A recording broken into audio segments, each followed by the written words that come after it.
Supreme court سے متنازع فیصلے آئے ہیں۔ ڈکٹیٹر کے قانون کو بحال، پارلیمنٹ کے منظور کردہ قانون کو مسترد کیا گیا۔ شہباز شریف کی لندن میں میڈیا سے گفتگو، کہا کہ چیئرمین پی ٹی آئی کے احواریوں کو NRO دینے کے لیے 2 مرتبہ صدارتی آرڈیننس کے ذریعے نیب قانون تبدیل کیا۔ پوچھنا چاہتا ہوں کہ صدارتی آرڈیننس کے وقت جسٹس عمر عطا بندیال کہاں تھے؟ یہ جو فیصلہ آیا ہے 2-1 کا، ایک ڈکٹیٹر، اس کے قانون کو کافی حد تک اس کو ریسٹور کیا گیا اور اس کو تبدیل نہیں کیا گیا۔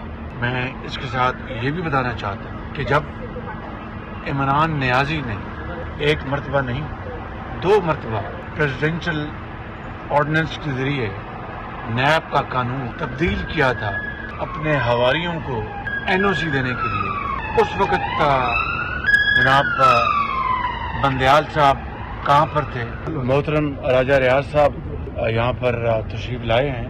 میاں محمد نواز شریف نے، میں نے اور پارٹی نے ان کو مسلم لیگ نون میں خوش آمدید کہا ہے، اور مجھے پوری امید ہے کہ انشاءاللہ ان کی مسلم لیگ نون جوائن کرنے سے پارٹی کو انشاءاللہ بڑی تقویت ملے۔